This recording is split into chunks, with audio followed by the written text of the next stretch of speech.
Meu nome é Ana Rodrigues. E se eu fosse descrever quem eu era naquele momento, diria que era uma mulher com o coração cheio de sonhos e a cabeça cheia de planos. Tinha 26 anos e estava, como muitos, navegando pelas águas turbulentas da vida adulta, tentando equilibrar carreira, vida pessoal e uma constante sensação de que o tempo estava correndo mais rápido do que eu gostaria. Era 2019, e eu estava vivendo em São Paulo, na correria diária de uma vida de trabalho e responsabilidades. Era o tipo de pessoa que acreditava que, para conquistar algo, era necessário se esforçar.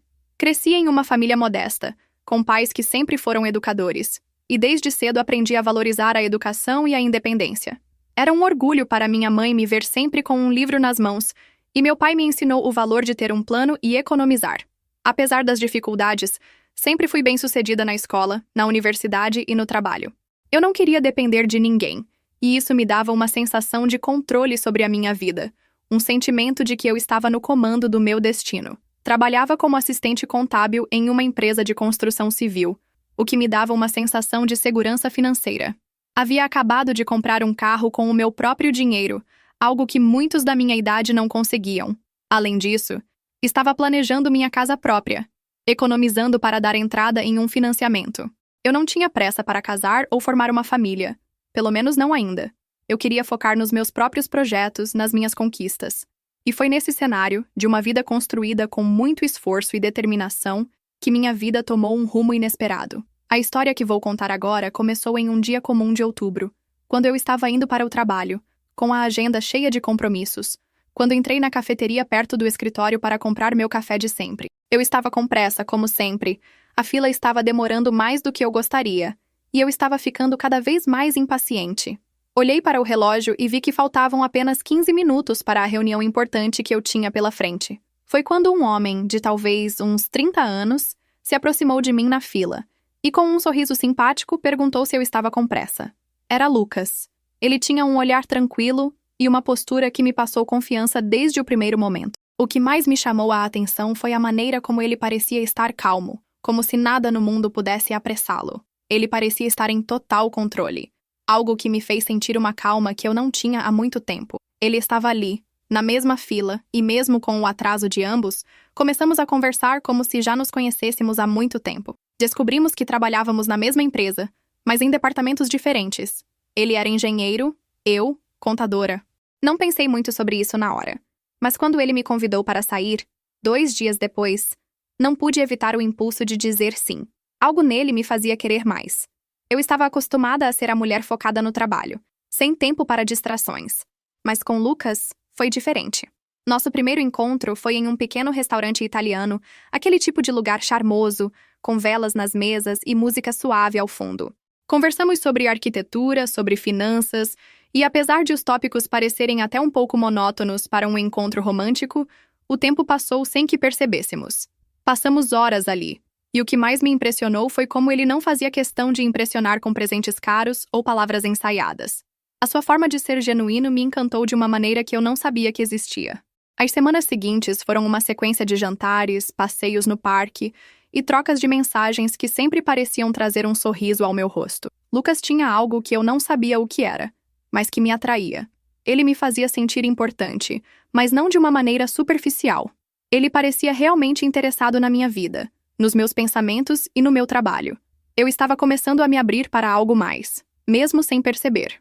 Com o tempo, nossos encontros se tornaram cada vez mais frequentes. Ele começou a se mostrar cada vez mais presente, e foi nesse contexto que, após quase 6 meses de namoro, ele me pediu em casamento, durante um jantar em um restaurante onde, meses antes, tivemos o nosso primeiro encontro. Eu estava nervosa, mas a felicidade era visível em meu rosto. Eu nunca imaginei que, depois de tanto tempo, eu estaria pronta para dar esse passo. E ainda assim, eu aceitei. Eu estava empolgada com a ideia de casar, mas também tinha uma leve sensação de insegurança. Eu sabia que, com o casamento, as coisas iriam mudar. E, de certa forma, sabia que minha vida de antes não seria mais a mesma. Eu tinha 26 anos, e um futuro que parecia promissor pela frente.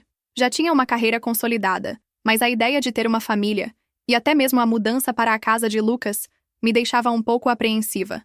O casamento aconteceu com a mais pura simplicidade. Eu não queria uma grande festa. Preferia algo íntimo, com amigos e familiares próximos. A cerimônia foi breve, mas com a emoção que qualquer uma poderia esperar de um dia tão importante.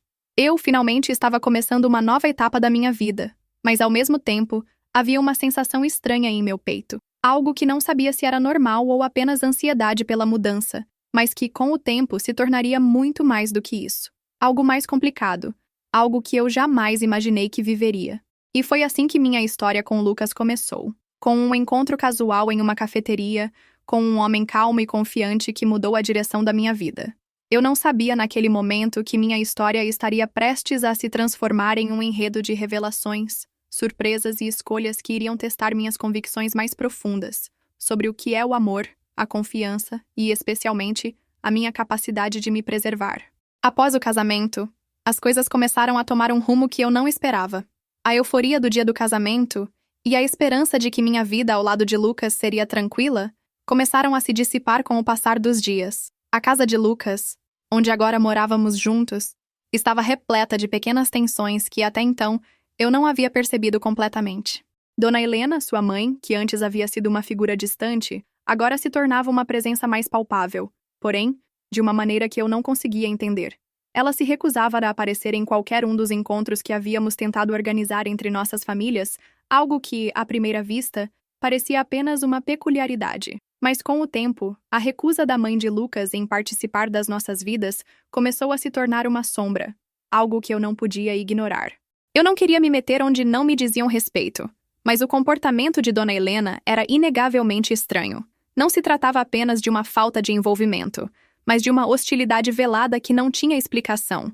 Ela raramente me dirigia a palavra, e quando o fazia era de uma forma fria, quase mecânica, como se estivesse cumprindo um protocolo, ou apenas forçando um comportamento que não lhe era natural.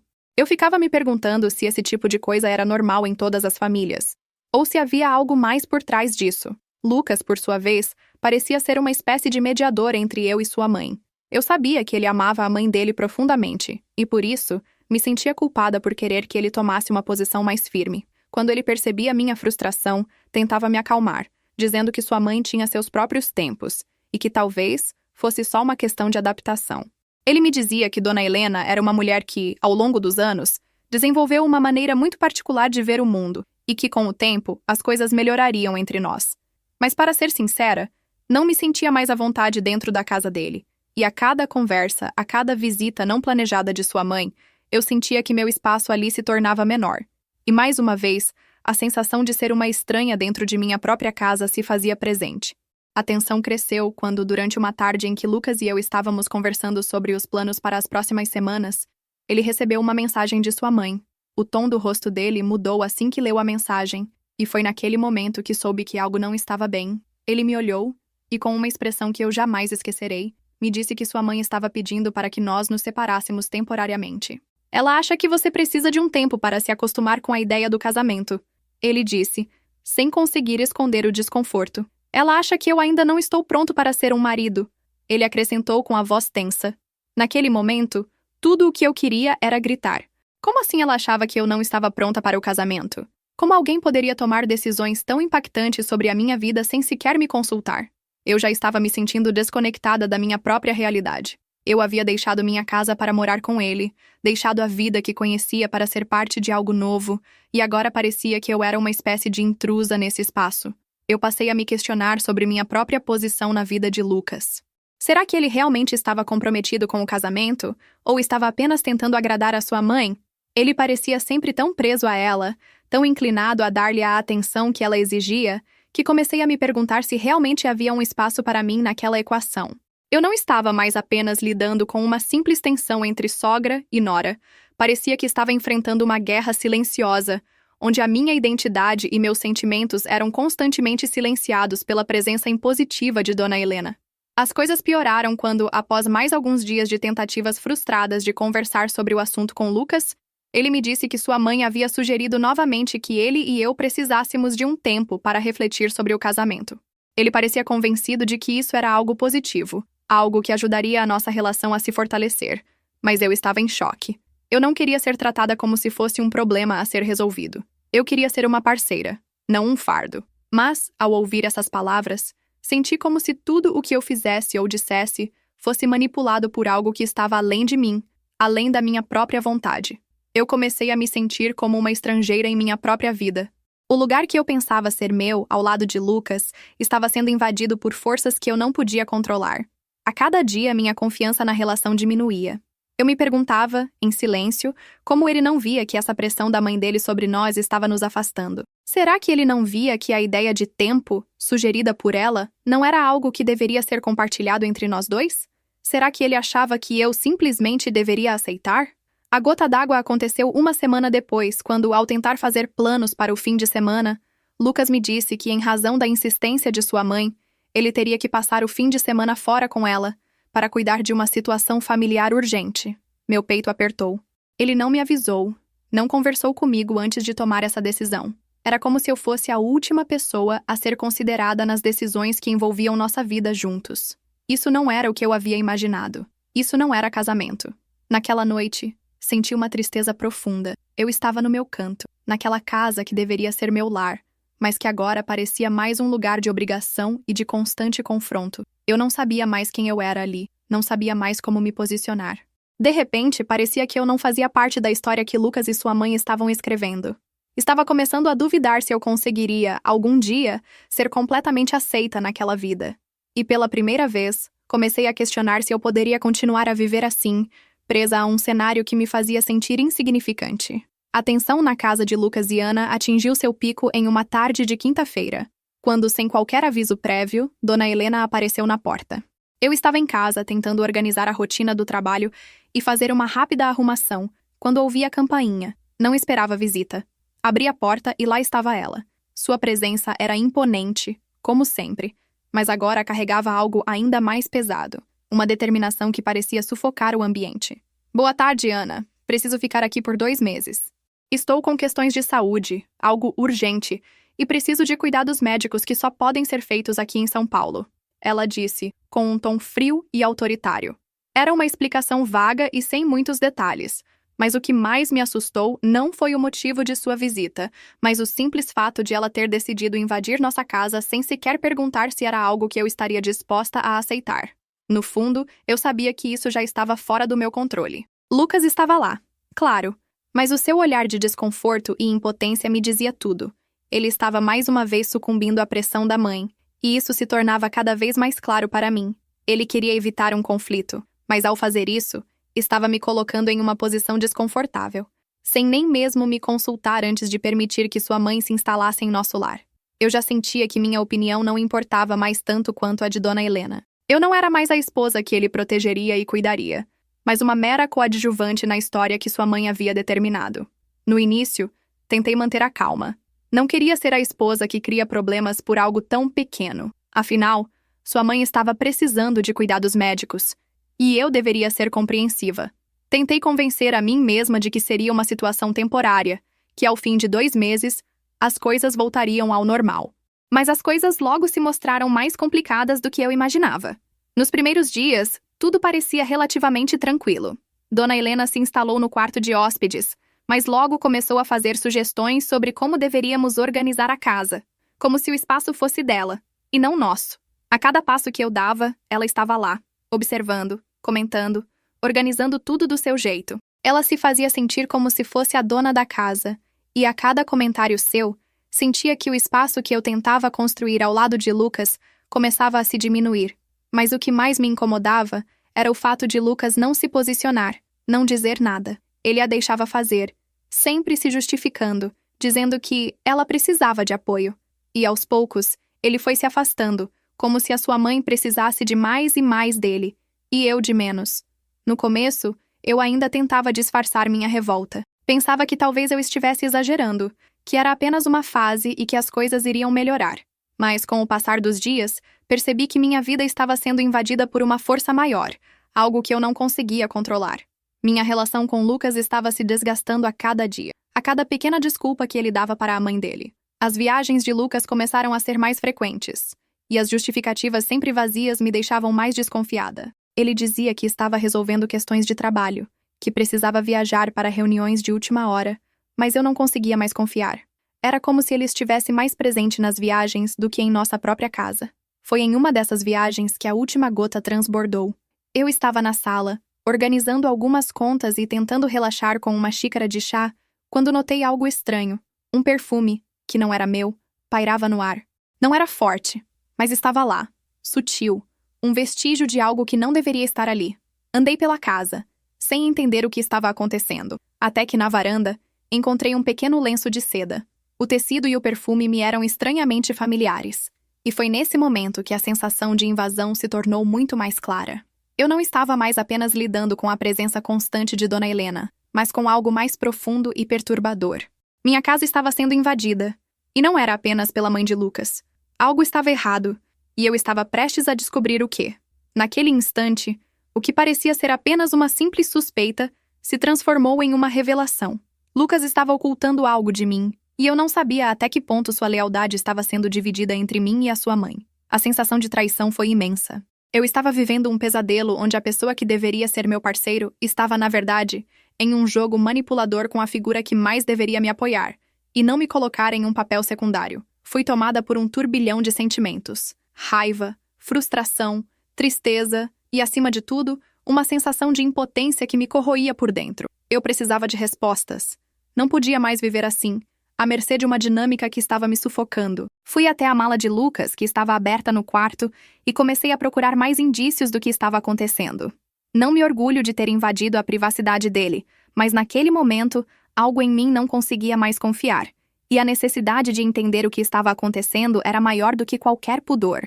O que encontrei nas mensagens de texto e e-mails me fez sentir como se tivesse sido arrancada de minha própria vida.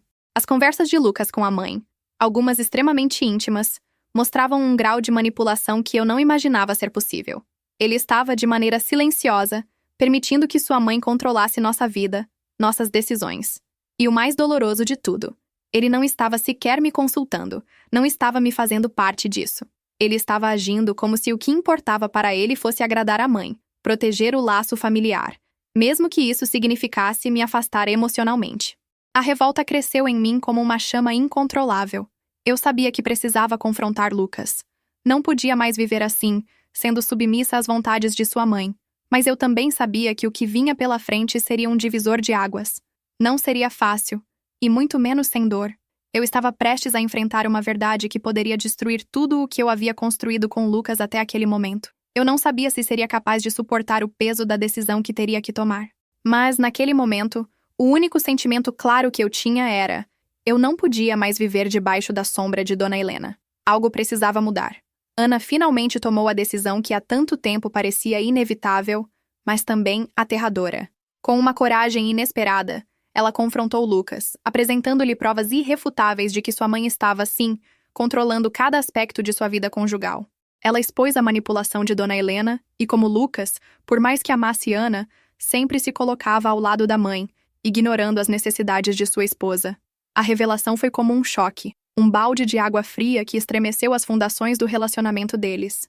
Lucas, com o semblante pesado, tentou justificar suas ações, mas suas palavras soavam vazias para Ana. Ele falou sobre a pressão de cuidar da mãe, a necessidade de manter a paz familiar, mas as palavras de defesa caíam como folhas secas no outono, sem vida, sem calor. Ana não queria mais ouvir. As promessas não cumpridas, os olhares de cumplicidade entre Lucas e sua mãe, as viagens frequentes e as mentiras. Tudo isso havia corroído a confiança que ela um dia depositara no marido. Ela já não acreditava mais que Lucas fosse capaz de tomar uma atitude que a colocasse em primeiro lugar. Com a frieza de quem já estava exaurida, Ana exigiu uma escolha. Ou eu, ou ela. Foi a frase que ecoou entre os dois, sem retorno. Ana, com uma determinação que ela mesma não sabia possuir, disse que não poderia mais viver à sombra de uma relação tão desequilibrada. A vida que ela havia imaginado para si mesma, em um casamento de respeito mútuo e parceria, era uma ilusão que ela não estava mais disposta a sustentar. A verdade era dolorosa, mas libertadora. Ela não queria mais ser a esposa de Lucas, se isso significasse estar em constante competição com uma mãe que não a respeitava. O silêncio tomou conta da casa. Lucas olhou para Ana, mas não havia mais palavras que pudessem ser ditas. Ele sabia, no fundo, que havia falhado em ser o marido que ela precisava. Ele se sentia culpado, mas ao mesmo tempo, impotente diante da mulher que tinha diante de si. A mulher que ele não soubera proteger, que ele não soubera amar. A tensão, que havia sido acumulada ao longo de meses e até anos, se desfez, mas não sem deixar vestígios profundos. Ana, com os olhos marejados, tomou a decisão mais difícil de sua vida. Ela pediu o divórcio. Mas não era um pedido de despedida com amargura ou rancor. Era a libertação de uma mulher que havia renascido das cinzas de seu próprio sofrimento. Com a ajuda da família e dos amigos, ela se reergueu. Deixou a casa onde tantas vezes sentiu que não pertencia e partiu em busca de algo novo. Ela não sabia exatamente o que o futuro reservava, mas sabia, sem sombra de dúvida, que não poderia mais viver sob o controle de ninguém, nem de Lucas, nem de Dona Helena. Ela se mudou para uma nova cidade, encontrou um lugar que fosse só seu, onde pudesse respirar sem pressões externas. A casa que agora ocupava tinha um significado profundo. Não era apenas um espaço físico, mas um refúgio, uma afirmação de sua independência e de sua capacidade de reconstruir sua vida. Ela sabia que o caminho à frente seria desafiador, mas não temia mais as dificuldades que pudesse enfrentar. Ela estava pela primeira vez no controle da própria vida. Dona Helena, quando soube da decisão de Ana, ficou surpresa, mas, como sempre, não demonstrou qualquer arrependimento. Nunca pediu desculpas por tudo o que havia causado. Na sua visão, ela estava apenas protegendo o filho, mesmo que fosse à custa do casamento dele. Ana não sentia mais raiva de Dona Helena, mas uma imensa indiferença. A mãe de Lucas não havia entendido a lição que Ana aprendera. O amor não se impõe, o respeito não se exige. É uma via de mão dupla, algo que ela jamais receberia. Ana, por sua vez, sentiu um alívio imenso. A pressão que a sufocava agora era coisa do passado. O peso que ela carregava nas costas, na tentativa de agradar a todos, de se submeter às vontades dos outros, desapareceu. Ela estava sozinha, mas nunca se sentiu tão completa. Pela primeira vez em muito tempo, ela se sentiu inteira, capaz de se reconstruir, de recomeçar. A jornada de Ana não foi fácil, e ela sabia que o processo de cura seria longo, mas ela também sabia que não havia mais volta. Ela não precisava de ninguém para ser feliz, nem de um casamento que a fizesse sentir-se menor, nem de uma família que a fizesse sentir-se irrelevante. Ana, a mulher que começou sua história submissa e manipulado, agora era outra. Uma mulher autossuficiente, empoderada, que tomou a difícil decisão de seguir em frente, sem olhar para trás. O final de sua história não foi um simples felizes para sempre, mas foi um final que, de alguma forma, tinha ares de começo. Ela olhou para o futuro com olhos renovados, sabendo que, por mais difícil que fosse o caminho, ela agora era a protagonista da própria história. E, ao contrário do que pensava antes, ela não precisava mais de ninguém para ser quem ela queria ser.